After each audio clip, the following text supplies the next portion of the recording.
So this evening, I decided I wanted to talk about women in leadership. One of the things that's happened in my life most recently is that I was appointed the chair of the Nova Scotia Advisory Council on the Status of Women. And in that role, one of the things that we're attempting to do there is to raise the profile of women.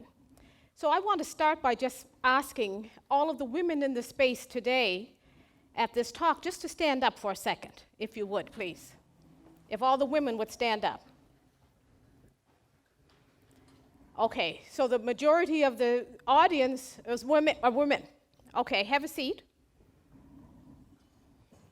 All the women who are leaders in some capacity, I want you to stand now, please. All the women who are leaders.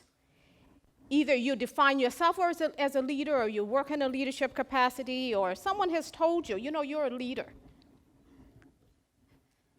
Okay, so think about it. Look around the room. And this is the reason why I've decided to focus my talk on women in leadership today. Thank you for participating. I believe that we need to lead the change that we want to see.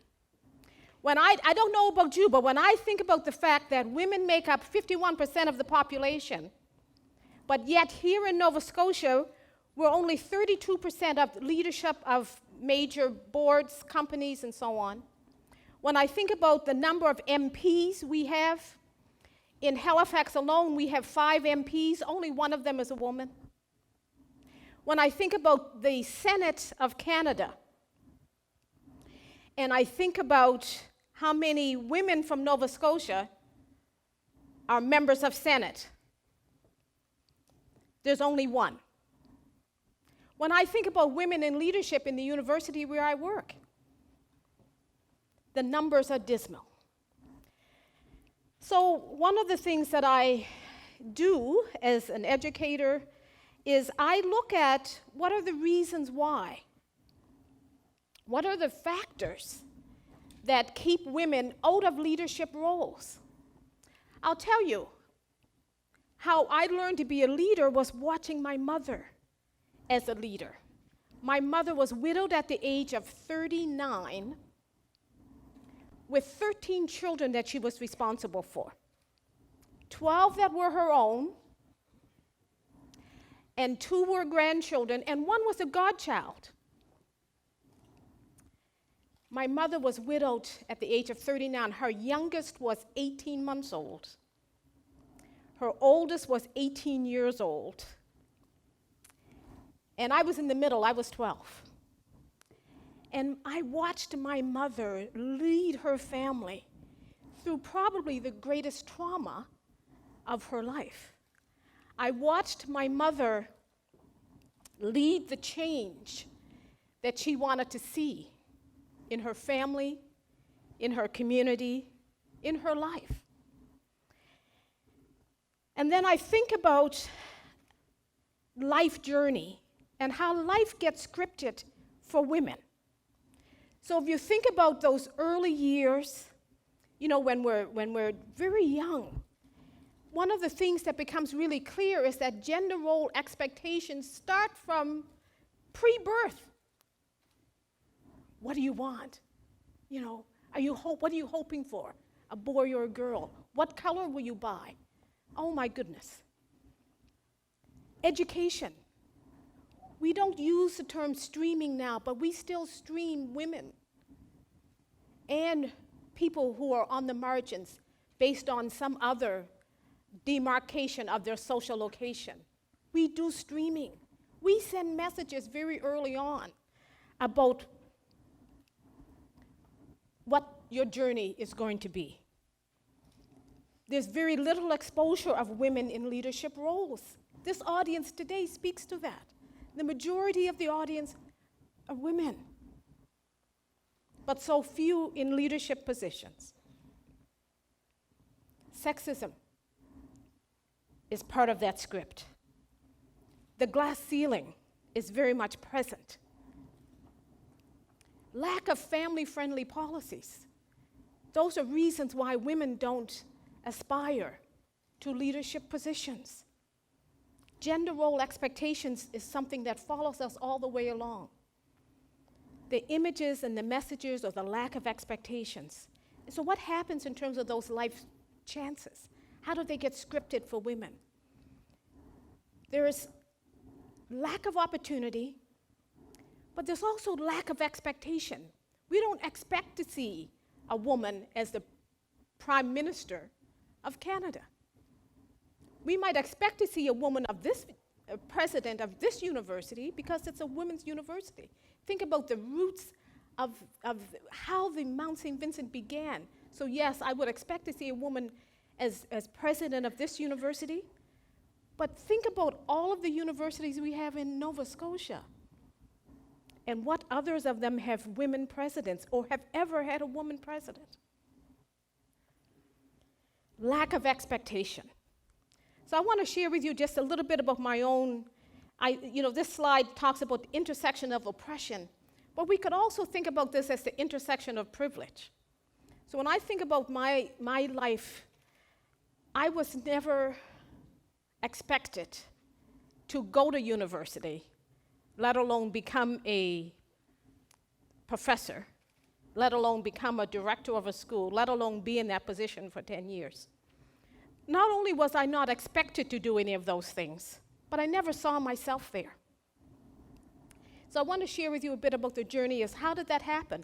How did that life script get changed for me? How did that happen? Well, I'll tell you, it was 5 of my women colleagues who invited me to tea one day.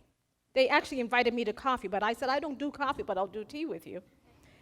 And so they invited me. We'd had a failed search for a director at our school. This is about 15 years ago. We'd had a failed search, and we were without a director for 2 years. And my women colleagues came together and said, we want you to apply for that job. And I said, well, it's 5 of you. Why are you selecting me? What are you seeing in me that I'm not seeing in myself? Because I never had an aspiration to assume that leadership position. Never had that aspiration, never visualized myself doing that. And one of my colleagues said to me, we believe that you can do it, but we need you to believe that you can do it. And I realized the reason why I didn't believe that I could do that leadership position was because I didn't have the role models that had gone before me. I didn't have anyone mentoring me to say, this is something that you can do. I didn't have anyone saying, we need to change that script. So yes, I have lived a life that's been marked by gender oppression. I've lived a life journey that's been marked by race oppression. I've lived a life clearly marked by class oppression. If you can imagine growing up in a family of 13, and your mother working as a domestic because high school education was not available to her because of racism and the intersection of sexism. See, my mother grew up at a time when segregated schools. My mother was in a segregated school that only went to grade 8. And to go on to high school, her father would have had to pay for her to go into the city. We grew up in East Preston. And her father wouldn't. Her father refused to pay to send her into the city to school because he said, why would you educate a woman? Why would you educate a girl child? Really? They're only going to, get married, have babies, maybe not even necessarily in that order. He refused to send her. And because of racism in our society, the only job opportunities open to her was that as domestic. She worked in the homes of white women so that they could work. She looked after their children so that they could work. But I didn't see that as leadership in those days. I did not see what my mother contributed as a woman in leadership. So when my colleagues said to me, we want you to do this, I said, why me? I was scared. I didn't think it was possible. I didn't think that people would embrace me as a possible leader. but they did. I was hired in that position. The first African Nova Scotian to be hired in a management position at Dalhousie that wasn't tied to a quote-unquote equity program. The first mainstream manager. I did the job for 10 years. After 5 years, there was a review, and they said, you know, she's not doing a bad job.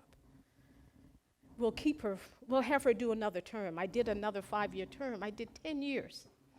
And what did I do to make that work successful? I changed the script, not just for me, but for other women. I changed the focus of leadership. I tried to create a space where every voice mattered. I tried to create a space where we made decisions based on consensus. I tried to create a space where people worked together to make change happen because they believed in embracing the possibilities of change. As a leader, I was able to do those things because I had support. I had people that were willing to work with me to make the kind of change happen that we wanted to see.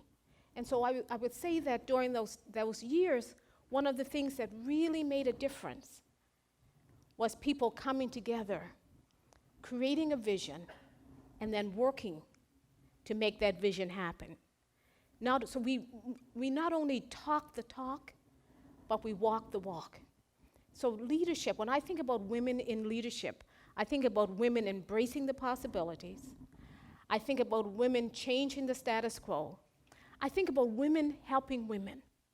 I think about women breaking down, not just women, but all of us. I think about all of us breaking down the barriers that keep that script intact. And so my challenge to you is, think about where you are. Think about the position that you hold in your family, in your workplace, in your community. And think about what can you do to make sure that women take their rightful place alongside men as leaders in our society, in our communities, in our workplaces. I want you to lead the change that you want to see in the world. Thank you.